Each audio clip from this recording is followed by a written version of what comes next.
नमस्कार। आज मैं कक्षा 1 से लेकर 10 तक के छात्रों के लिए, इसके अलावा सभी हिंदी प्रेमियों के लिए हिंदी वर्णमाला को लिखकर और उसके बारे में विस्तृत रूप से बताने जा रहा हूं, क्योंकि अक्सर देखा गया है कि अंग्रेजी के 26 अक्षरों को तो हम याद रखते हैं, लेकिन हिंदी वर्णमाला के जो 22 वर्ण हैं उन्हें याद करना शायद मुश्किल पड़ जाता है। तो अभी आज के पाठ में हम हिंदी वर्णमाला के बारे में विस्तृत रूप से जानते हैं, जो कि पहले पढ़ाए गए पाठ हिंदी वर्णमाला उच्चारण स्थान, वर्ण विच्छेद तथा वर्ण संयोजन का ही भाग है, अर्थात वर्ण विचार का ही भाग है। सबसे पहले हम स्वर वर्ण की ओर चलते हैं। हिंदी भाषा में स्वर वर्णों की संख्या 11 है। हिंदी भाषा में स्वर वर्णों की संख्या 11 है, हम लोग पहले पढ़ चुके हैं, जिसमें ह्रस्व स्वर यानी जिन स्वरों के उच्चारण में कम से कम समय लगता है, सबसे कम समय लगता है, उनकी संख्या 4 है। और छोटी ऊ, री, ये 4 ह्रस्व स्वर है, जैसा कि आपको आगे वहां पर संख्या लिखी गई है। स्वर का दूसरा भाग होता है दीर्घ स्वर। दीर्घ स्वरों की संख्या 7 है, वैसे स्वर जिनके उच्चारण में ह्रस्व का 2 गुना समय लगता है, दीर्घ स्वर। ये वर्णमाला में 7 है। आ, बड़ी ई, बड़ी ऊ, ए, ऐ, ओ और औ।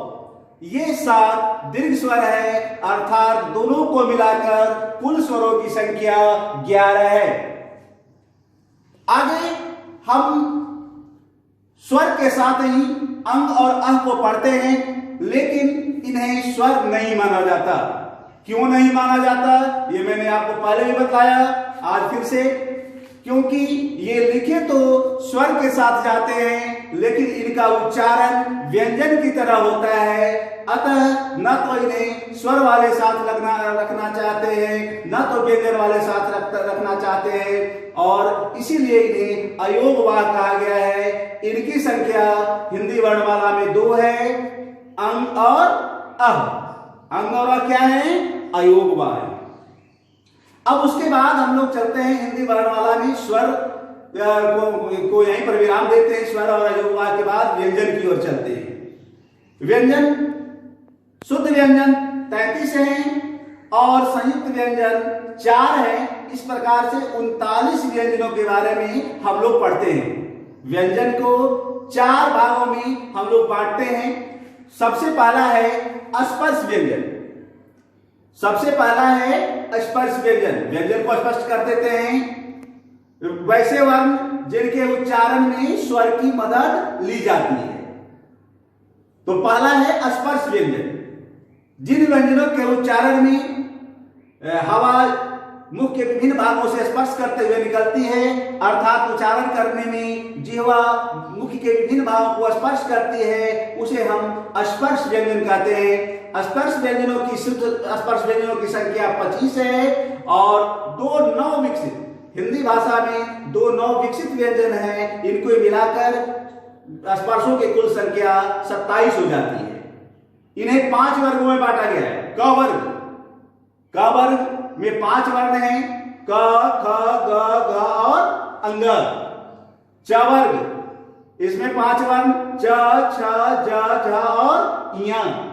ट वर्ग, इसमें 5 वर्ण, ट, ठ, ड, ढ और न।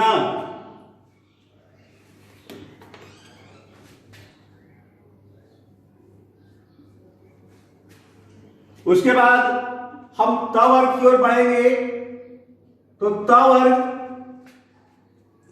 उसके बाद इस ट वर्ग में 2 नए नवविकसित स्पर्श हैं, जो हिंदी भाषा में प्रयुक्त होते हैं, संस्कृत में ये नहीं है। इनके बिना हिंदी भाषा पूर्ण नहीं हो पाती, इसलिए इन्हें नवविकसित स्पर्श कहा जाता है। ये है ड़ और ढ़, ड़ और ढ़, इनकी संख्या 2। उसके बाद है त वर्ग। इन्हें भी हम ट वर्ग में ही लिख लेते हैं। इन्हें भी हम ट वर्ग के अंदर ही लिख लेते हैं। ऐसे मैंने इसे आपको अलग लिखकर दिखला दिया है। उसके बाद है त वर्ग। त वर्ग में भी 5 वर्ण है, त थ द ध न। उसके बाद प वर्ग, इसमें 5 वर्ण प फ ब भ म। इस प्रकार से स्पर्शों की कुल संख्या 27 है, जबकि शुद्ध स्पर्श 25 है। अब आगे चलते हैं। व्यंजन का दूसरा जो भेद होता है वो अंतस्थ है। वैसे व्यंजन जिनका उच्चारण न तो पूर्णतः व्यंजन की तरह होता है, न तो पूर्णतः स्वर की तरह होता है, अर्थात बीच बीच में उच्चारण होता है, और इनके उच्चारण करने में हमारे हृदय के अंतःस्थल से जोड़ लगाना होता है, इसलिए इसे हम अंतस्थ कहते हैं। ये 4 हैं, य, र, ल और व। य, र, ल और व।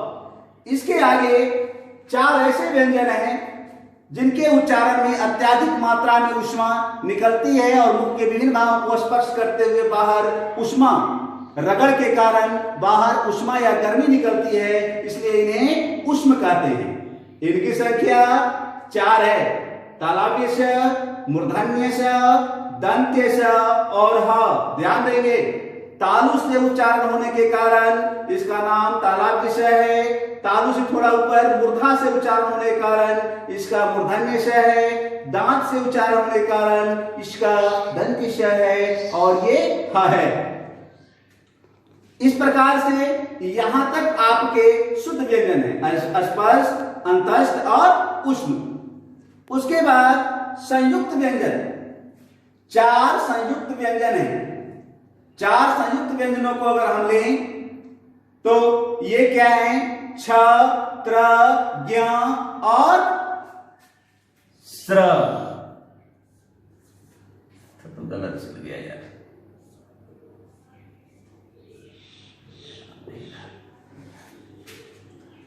छ, त्र, ज्ञ और स्र। ये स्र क्या है? स्र आप देखिए, ये 4 क्या है? ये संयुक्त व्यंजन है, यानी अलग अलग व्यंजनों को मिलाकर एक नए व्यंजन का निर्माण होता है।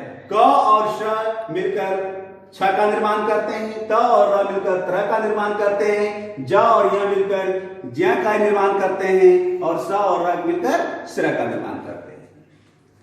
अनुनासिक की मात्रा, इसके अलावा ये 4 हैं, इसके अलावा हम अनुनासिक की मात्रा का भी प्रयोग करते हैं, जहां इसका उच्चारण नाक और मुंह दोनों संयुक्त रूप से होता है। ये चंद्रबिंदु, इसे चंद्रबिंदु भी कहा जाता है या अनुनासिक कहते हैं।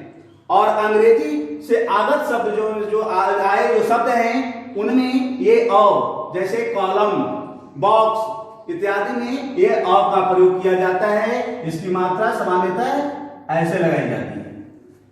और पुलुत स्वर, किसी ध्वनि को विशेष रूप से 2 मात्रा से ज्यादा आवाज निकालने के लिए, जैसे रा, तो हम लोग इस चिन्ह का प्रयोग करते हैं, यह पुलुत स्वर का चिन्ह है। तो इस प्रकार से अंग्रेजी वर्णमाला में हम कुल 52 अक्षरों का प्रयोग करते हैं, 52 वर्णों का प्रयोग करते हैं।